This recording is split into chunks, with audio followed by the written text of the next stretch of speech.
বছরের শেষ দিন, বছরের প্রথম দিন রোজা রাখা সংক্রান্ত কোনো বিশুদ্ধ হাদিস নবী সাল্লাল্লাহু আলাইহি ওয়াসাল্লাম থেকে প্রমাণিত নয়। যে হাদিসটি বর্ণিত সেটি জাল এবং ভিত্তিহীন।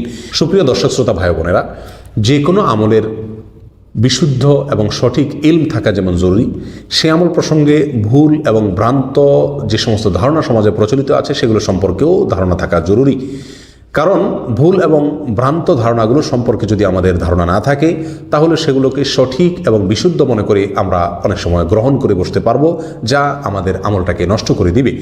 এই জন্যই যুগে যুগে ওলামা একরাম যে কোনো আমলের সঠিক এবং বিশুদ্ধ ইলম প্রচারের পাশাপাশি সে আমল প্রসঙ্গে প্রচলিত অশুদ্ধ এবং ভুল ভ্রান্ত ধারণাগুলোকেও চিহ্নিত করেছেন, সে ব্যাপারে সমাজের মানুষকে সাবধান করেছেন, সচেতন করেছেন। সেজন্য আমরা আজ আশুরা এবং মুহররমকে কেন্দ্র করে যে সমস্ত ভুল এবং ভ্রান্ত ধারণা, বিশ্বাস এবং আমল সমাজে প্রচলিত আছে, তার মধ্যে থেকে কয়েকটি আমলকে আমরা চিহ্নিত করব। জাল এবং জয়ীফ হাদিসের ভিত্তিতে আমাদের সমাজে মুহররমকে এবং আশুরাকে কেন্দ্র করে অনেক আমল প্রচলিত আছে, যেগুলো শুদ্ধতার মানদণ্ডে উত্তীর্ণ নয়, বিশুদ্ধ হাদিস দ্বারা যেগুলো প্রমাণিত নয়। এমন আমলসমূহের মধ্য থেকে, এমন ধারণাসমূহের মধ্য থেকে একটি হলো মুহররম মাস সম্পর্কে অনেকেই মনে করেন এটি হলো বছরের শ্রেষ্ঠ মাস। কারণ আল্লামা সুয়ুতি রহমতুল্লাহি আলাই সংকলিত বিখ্যাত জামিয়া সগীর নামক কিতাবে একটি বর্ণনা পাওয়া যায়, যে বর্ণার ভাষ্য হলো সাইয়্যিদুল আশহুরি আল মুহররম, অর্থাৎ সকল মাসসমূহের মধ্যে সেরা এবং শ্রেষ্ঠ মাস হলো মুহররম। আরেক বর্ণনা একই কিতাবে আসছে আফদালুশ শুহুরি আল মুহররম, অর্থাৎ সকল মাসসমূহের ভিতরে শ্রেষ্ঠ এবং সেরা মাস হলো মুহররম। এই সাইয়্যিদুল আশহুরি আল মুহররম এই হাদিস প্রসঙ্গে আল্লামা আলবানী রাহিমাহুল্লাহ জয়ীফুল জামে কিতাবে মন্তব্য করেছেন যে অনেক মুহাদ্দিসিনে কেরাম এই হাদিসের সনদকে সম্পূর্ণ জাল এবং ভিত্তিহীন বলেছেন, অর্থাৎ এই হাদিসটি নবী সাল্লাল্লাহু আলাইহি ওয়াসাল্লাম থেকে প্রমাণিত নয়। তাছাড়া বিশুদ্ধ এবং বিখ্যাত হাদিস নবী সাল্লাল্লাহু আলাইহি ওয়াসাল্লামের যে হাদিসে রমজান মাসকে বছরের সেরা মাস বলা হয়েছে, সেই হাদিসের সম্পূর্ণ বিপরীত হয়ে যায় হাদিস। এসব কারণে এই হাদিসটি সম্পূর্ণ ভিত্তিহীন, জাল, অনেক উলামা একরামের মধ্যে অত্যন্ত দুর্বল। বিধায় মুহররম সম্পর্কে এই হাদিসের আলোকে যদি কেউ ধারণা রেখে থাকেন যে মুহররম বছরের শ্রেষ্ঠ মাস, তাহলে সেটা ভুল ধারণা হবে। অবশ্য বিশুদ্ধ হাদিস দ্বারা এটা প্রমাণিত। নবী সাল্লাল্লাহু আলাইহি সাল্লাম বলেছেন আফদালুস সিয়ামি বাদা রমাদান শাহরুল্লাহিল মুহররম, অর্থাৎ রমজানের পরে আল্লাহর কাছে সবচেয়ে শ্রেষ্ঠ রোজার মাস হলো, নফল সিয়ামের মাস হলো এই মুহররম মাস। অর্থাৎ মুহররম মাস এটি কোরআনে কারীম ঘোষিত সম্মানিত 4 মাসের একটি মাস। এই মাসটি নফল রোজার জন্য শ্রেষ্ঠ মাস। এ মাসের মর্যাদা অবশ্যই আছে, কিন্তু তাই বলে এটি শ্রেষ্ঠ মাস নয়। যদি কেউ এটাকে শ্রেষ্ঠ মাস মনে করেন, তাহলে সেটি ভুল ধারণা হবে এবং এই ভুল ধারণা থেকে আমাদেরকে বেঁচে থাকতে হবে। মুহররমকে কেন্দ্র করে আরেকটি ভুল ধারণা হলো, অনেকে মনে করেন মুহররম মাসের প্রতিদিনের রোজার বিশেষ সওয়াব আছে, এবং এই প্রসঙ্গেও জালালউদ্দিন সুয়ুতী রাহমাতুল্লাহি আলাইহির একই কিতাবে, অর্থাৎ বিখ্যাত হাদিসের কিতাব জামিউস সগীরে একটি বর্ণনা পাওয়া যায়, যে বর্ণার ভাষ্য হলো মান সামা ইয়াওমান মিনাল মুহররম ফালাহু বিকুল্লি ইয়াওমিন 30 হাসানা। যে ব্যক্তি মুহররমের মাসের যে কোনো একদিন রোজা রাখবে, সে একদিনের রোজার বিনিময়ে সে 30 নেকি পাবে। এইভাবে যে কয়টি রোজা রাখবে 30 করে নেকি সে পাবে। এই বর্ণনা প্রসঙ্গে আল্লামা হাইসামি, আল্লামা হাফেজ জাহাবি এবং আল্লামা মানাউই রাহিমাহুল্লাহ একযোগে সকলে এটাকে জয়ীফ বলেছেন, দুর্বল বলেছেন। এটি বিশুদ্ধতার মানদণ্ডে উত্তীর্ণ নয়, সঠিক কোনো হাদিস নয়। তবে হ্যাঁ, মুহররম মাসে বেশি বেশি নফল সিয়ামের ব্যাপারে বুখারী মুসলিমের বর্ণনায় স্পষ্টভাবে নবী সাল্লাল্লাহু আলাইহি ওয়াসাল্লামের নির্দেশনা রয়েছে। অতএব মুহররম মাসে আমরা বেশি বেশি নফল সিয়াম রাখবো, কিন্তু কোনো সিয়ামের বিনিময়ে নির্দিষ্ট সংখ্যক সওয়াবের কথা বিশুদ্ধ কোনো হাদিস দ্বারা বর্ণিত নয়। বিধায় এই জয়ীফ এবং দুর্বল, অত্যন্ত দুর্বল হাদিসটি প্রচারের ব্যাপারে আমরা সাবধান থাকি, সচেতন থাকি। আল্লাহ তাআলা আমাদেরকে তৌফিক দান করেন। নাম্বার 3, আশুরার দিন প্রসঙ্গে একটি ধারণা আমাদের সমাজে প্রচলিত আছে, সেটা হলো আশুরার দিনে যদি কেউ তার পরিবারের জন্য ভালো খাবারের ব্যবস্থা করে, ভালো আয়োজন করে, তো আল্লাহ তাআলা তাকে সারা বছর অর্থনৈতিকভাবে ভালো রাখেন, প্রাচুর্য দান করেন, তার সে বছর ভালোভাবে যায়, ভালোভাবে কাটে অর্থনৈতিক দিক থেকে। এবং এক্ষেত্রে ইমাম তাবরানী রাহিমাহুল্লাহ বর্ণিত একটি বর্ণনা আমরা পেশ করে থাকি অনেকে, যার ভাষ্য হলো এরকম, মান ওয়াসা আলা আয়ালিহি ইয়াওমা আশুরা ওয়াসা আল্লাহু আলাইহি সাইরাস সানাহ। যে ব্যক্তি আশুরার দিনে তার পরিবারকে ভালো খাবার দাবার আয়োজন পরিবারের জন্য করে, সেই ব্যক্তিকে আল্লাহ সুবহানাহু ওয়া তাআলা সারা বছর প্রাচুর্যের মধ্যে রাখেন, সচ্ছল রাখেন। এরকম একটি বর্ণনা ইমাম তাবরানী রাহিমাহুল্লাহ বর্ণনা করেছেন। এই বর্ণনা প্রসঙ্গে আল্লামা হাইসামি রহমতুল্লাহি আলাই মন্তব্য করেছেন যে এই বর্ণনাটি সম্পূর্ণ জাল এবং ভিত্তিহীন। ইমাম আহমদ ইবনে হাম্বল রাহিমাহুল্লাহ তিনি বলেছেন যে হাদিসটি সম্পূর্ণভাবে অশুদ্ধ, এটি সহিহ কোনো বর্ণনা নয়। আল্লামা ইবনুল কাইয়িম জাওজিয়্যি রাহিমাহুল্লাহ এবং বিশ্ববিখ্যাত হাদিস ব্যাখ্যাতা ইমাম ইবনে হাজার আসকালানী রহমতুল্লাহি আলাইহি তিনি এবং আরও অনেকে এ হাদিসকে অত্যন্ত দুর্বল বলে মন্তব্য করেছেন। তাছাড়া আশুরার দিনে সিয়াম রাখা, রোজা রাখার ব্যাপারে বুখারী মুসলিম সহ বেশ কয়েকটি হাদিসের কিতাবে অত্যন্ত স্পষ্টভাবে বিশুদ্ধ বর্ণনা রয়েছে। সেখানে সেদিনে পরিবারের জন্য ভালো খাবারের আয়োজন করা, অ্যারেঞ্জ করা এ সংক্রান্ত হাদিস কোনোভাবেই বিশুদ্ধ হওয়ার কথা নয়। বিধায় এই হাদিসটি সম্পূর্ণ একটি সহিহ হাদিসের বিপরীতে দাঁড়ায়। তাছাড়া হাদিসের সনদও অত্যন্ত দুর্বল, বিধায় হাদিসটি গ্রহণযোগ্য নয়, এটি সঠিক ধারণা নয়। আমরা আমাদের এই ধারণাকে কারেকশন করে নিই যে আশুরাকে কেন্দ্র করে পরিবারের জন্য ভালো খাবারের ব্যবস্থা করার যে ধারণা প্রচলিত আছে সেটি সঠিক নয়। যে হাদিস বর্ণিত আছে সেটি বিশুদ্ধতার মানদণ্ডে উত্তীর্ণ নয়।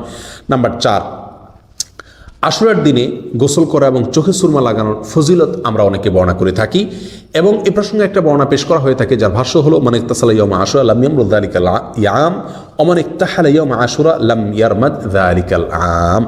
যে ব্যক্তি আশুরার দিনে গোসল করলো সেই ব্যক্তি ওই বছর আর কোনো রোগে আক্রান্ত হবে না, আর যে ব্যক্তি আশুরার দিনে সুরমা লাগাবে চোখে ওই বছরের জন্য তার চোখে আর কোনো অসুস্থতা দেখা দিবে না, কোনো প্রদাহ হবে না।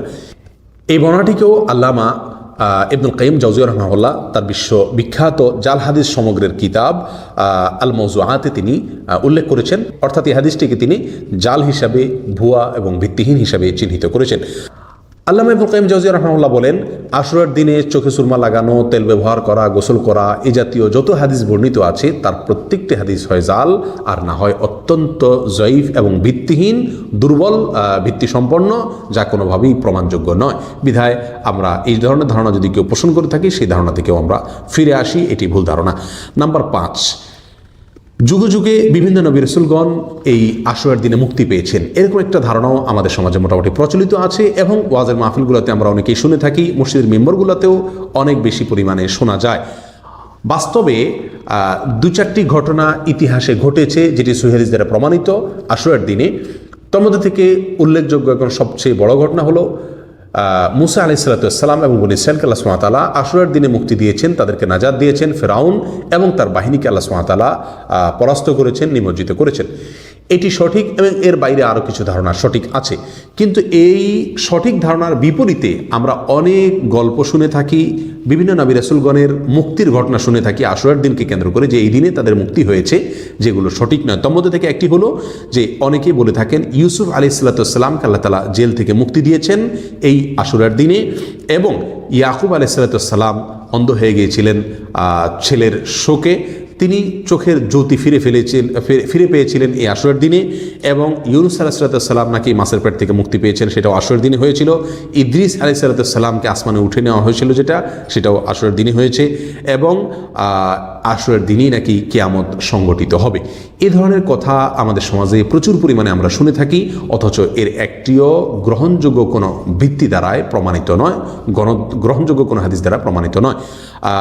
বিখ্যাত আলেম ভারতবর্ষের আল্লামা আব্দুল হাই লখনবী রাহিমাহুল্লাহ তিনি আল আসারুল মারফুআ মা সাবাতা বিসুন্নাহ ফি আইয়ামিস সানাহ এই তার বিখ্যাত কিতাবে এই ঘটনাগুলোকে উল্লেখ করে বলেছেন এর কোনোটি বিশুদ্ধ কোনো হাদিস দ্বারা প্রমাণিত নয়।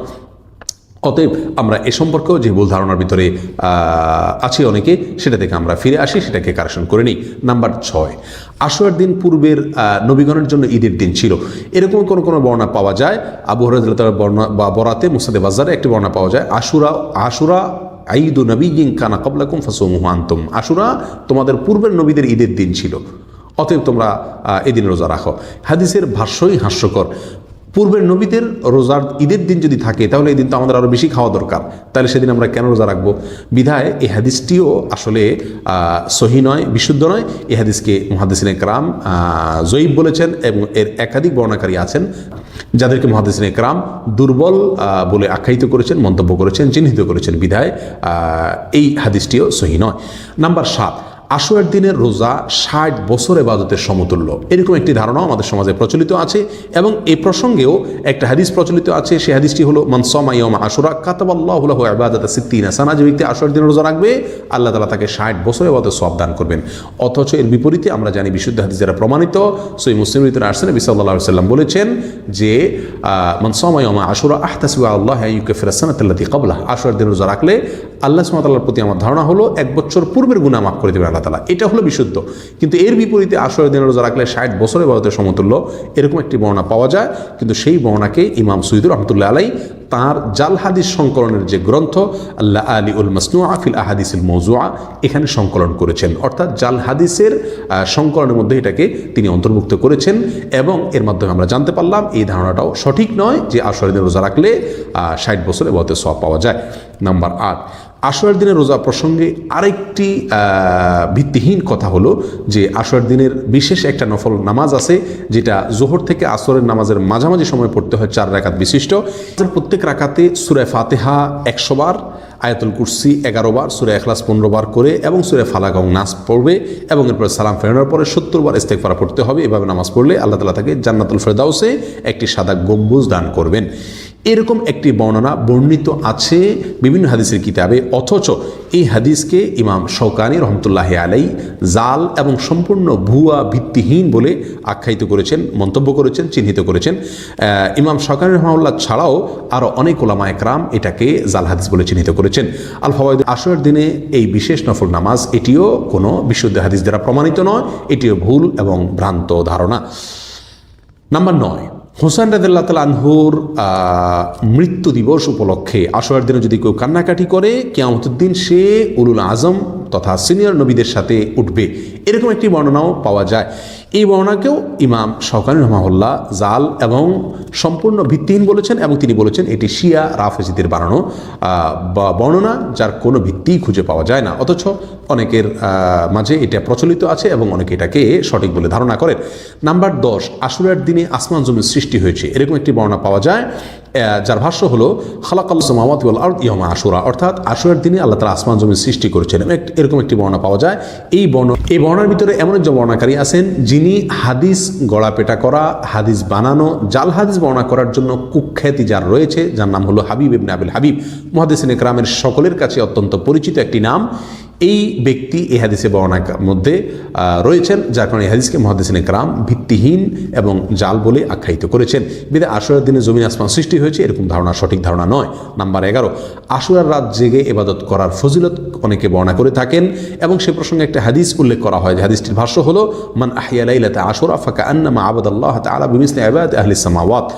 আসমানবাসী সকল ফেরেশতাদের ইবাদতের সমান ইবাদত করলো ওই ব্যক্তি যে ব্যক্তি আশুরার রাতে জেগে ইবাদত করলো, এরকম একটি বর্ণনা আমরা অনেকেই বলে থাকি বা শুনে থাকি। এই জন্য আশুরার রাতের ফজিলত অনেকে উল্লেখ করে থাকেন, অথচ আশুরার রাত প্রসঙ্গে কোনো ফজিলত বিশুদ্ধ কোনো হাদিস দ্বারা প্রমাণিত নয়। যে হাদিসটি উল্লেখ করা হলো এ হাদিসকে আল্লামা ইবনুল কাইয়িম জাওযী রাহমাতুল্লাহি আলাইহি তার আল মাওজুআত কিতাবে এটাকে অন্তর্ভুক্ত করেছেন, অর্থাৎ জাল হাদিস সমগ্র কিতাবে এটাকে অন্তর্ভুক্ত করেছেন। অন্তর্ভুক্ত করে তিনি আমাদেরকে এই কথার ইঙ্গিত দিয়েছেন যে হাদিসটি জাল এবং ভিত্তিহীন। এছাড়াও অন্যান্য মুহাদ্দিসিন কিরামদের অনেকেই এই হাদিসকে জাল ভিত্তিহীন বলেছেন। বিধায় আশুরার রাত জেগে ইবাদত এটা কোরআন এবং সুন্নাহ দ্বারা প্রমাণিত নয়, এটা সম্পূর্ণ জাল এবং ভিত্তিহীন একটি বিশ্বাস। নাম্বার 12, বছরের শেষ দিন এবং বছরের প্রথম দিন এই দিনে রোজা রাখার বিশেষ ফজিলত অনেকে বর্ণনা করে থাকেন এবং এক্ষেত্রে একটা হাদিস অনেকে পেশ করে থাকেন যে হাদিসটি নবী সাল্লাল্লাহু আলাইহি ওয়াসাল্লাম হাদিস নয়, জাল এবং ভিত্তিহীন, যার ভাষ্য হলো মান সামা আখিরা সানাতিন ওয়া আউওয়ালাল উখরা জাআলাল্লাহু লাহু কাফারাতা 50 সানা। যে ব্যক্তি বছরের শেষ দিন এবং বছরের প্রথম দিন রোজা রাখবে আল্লাহ তাআলা তার 50 বছরের গুনাহ মাফ করে দিবেন। এই হাদিসকেও আল্লামা সুয়ুতী রহমতুল্লাহ আলাইহি তার বিখ্যাত জাল হাদিস সংকলনের কিতাব আল্লাহ আলী উল মাসনুআ ফিল আহাদিসিল মওজুআ সেখানে এটাকে অন্তর্ভুক্ত করেছেন, উল্লেখ করেছেন। সেখান থেকে স্পষ্ট বোঝা গেল যে বছরের শেষ দিন, বছরের প্রথম দিন রোজা রাখা সংক্রান্ত কোনো বিশুদ্ধ হাদিস নবী সাল্লাল্লাহু আলাইহি ওয়াসাল্লাম থেকে প্রমাণিত নয়। যে হাদিসটি বর্ণিত সেটি জাল এবং ভিত্তিহীন। প্রিয় ভাইরা, এর বাইরেও আশুরার দিনকে কেন্দ্র করে অনেক অনেক কুসংস্কার, অনেক অনেক ভুল ধারণা আমাদের সমাজে প্রচলিত আছে।